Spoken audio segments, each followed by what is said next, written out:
Hello and welcome. Today I would like to speak about women, quietly, honestly, and with respect. This is not a lecture, and it is not an accusation. It is a reflection, a human reflection, and perhaps an invitation to look again at something we often take for granted. What I am about to share is not meant to divide men or women.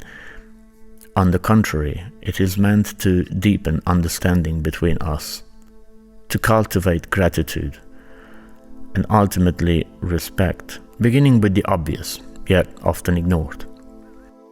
Men should respect women, not as a slogan, not as a fashionable phrase, but as a lived understanding.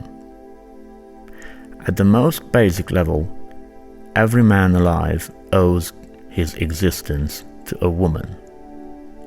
That alone should already give us pause.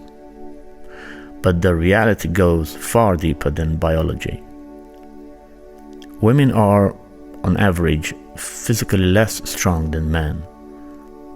This imbalance matters because it creates a temptation, sometimes unconscious, for men to dominate, to perform toughness, to prove strength. And when that happens, it can easily become humiliating, even violent for women. What may feel like confidence to a man can feel like pressure, fear, or erasure to a woman. Intimacy is not experienced equally. Sexual intimacy for many women throughout history and still today has often been something endured rather than enjoyed. Biologically speaking, women typically reach sexual pleasure more slowly than men.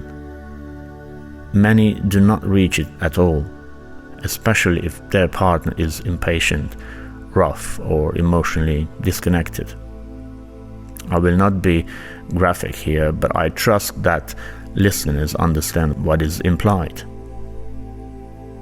And yet, despite this imbalance, it is often women who bear the physical and emotional burden of intimacy.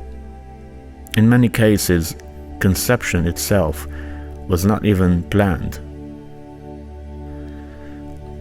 Stress, fear, uncertainty, all of these live primarily in the woman's body and mind. For men, arousal is comparatively simple. For women, it is not. If the female body is not properly prepared, intimacy can be painful. And when pain occurs, responsibility is often unfairly placed on the woman. Another layer of stress, another silent burden. Shame, fear, and social double standards. The loss of virginity, for example, is not merely a physical event for women. It is often psychological and emotional as well. There is pain, vulnerability, and frequently fear. Fear of being judged, discovered, or shamed. If parents find out, a woman may face humiliation. A man, meanwhile, may be praised by his peers. This double standard is not accidental. It is cultural, and it leaves marks. Contraception and invisible responsibility. In most cases, it is the woman who must rush to the pharmacy, calculate timelines, take hormonal contraceptives, and live with their side effects. These pills alter the body, mood, and emotional balance. Yet, this is often normalized, minimized, or ignored. Men rarely experience this level of ongoing bodily responsibility, but women do, constantly. Menstruation. a monthly reality men never live. Let us talk briefly but honestly about menstruation. Men do not experience it. Women do, month after month, year after year. There is physical pain, headaches, stomach cramps, exhaustion. There is emotional strain. There is fear of embarrassment, of visible stains at work, at school, at social events. There is discomfort lasting not a day but often close to 2 weeks, when symptoms before and after are included. There is also anxiety about smell, hygiene, and social perception. Pads and tampons, no matter how beautifully advertised, are not comfortable. They irritate the skin.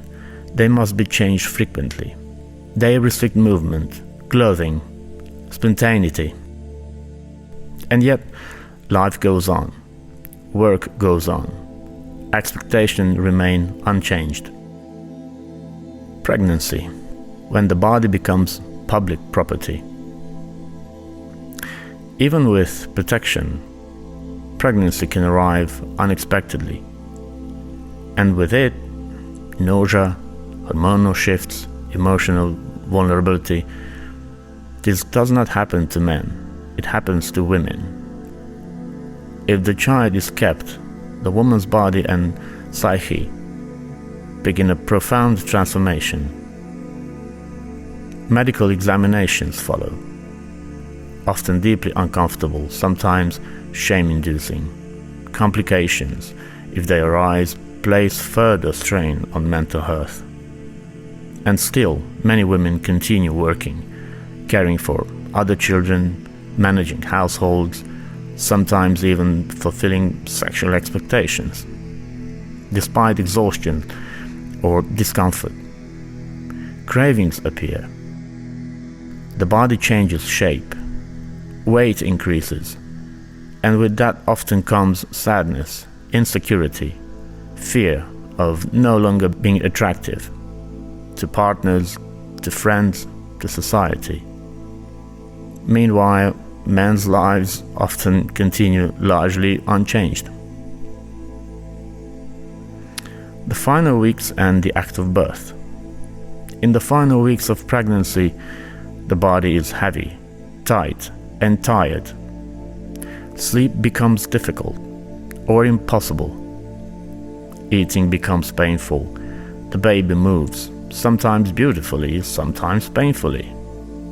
Then comes labor. Water breaks. Pain begins. Shame, fear, immobility. And finally, childbirth. Something no man has ever physically experienced.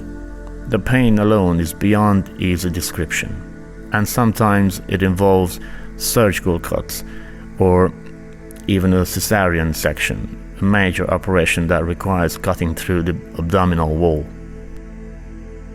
After such surgery, a woman may be unable to move for over 24 hours. No food, no rest, just recovery. Try to imagine that. After birth, when the work truly begins, recovery is slow. The body heals. Breastfeeding begins, often painful, exhausting, emotionally demanding. There is cleaning, feeding, comforting, changing diapers, calming cries, managing vomit, tending wounds. Breasts ache, nipples crack, infection risks exist. The woman must care not only for the baby, but also constantly monitor her own healing body. This is not weakness, this is endurance. A quiet conclusion.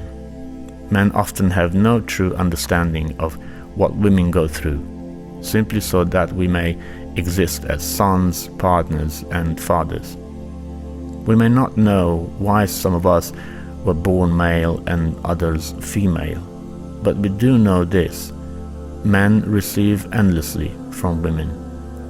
Life, care, sacrifice, continuity. For that, gratitude is not optional. Respect is not negotiable. My deepest respect goes to women, quietly carrying what the world rarely sees. I hope you found this reflection meaningful. And if you would like to hear more, you can help guide the YouTube algorithm through likes, shares, thoughtful comments, and of course, subscribing.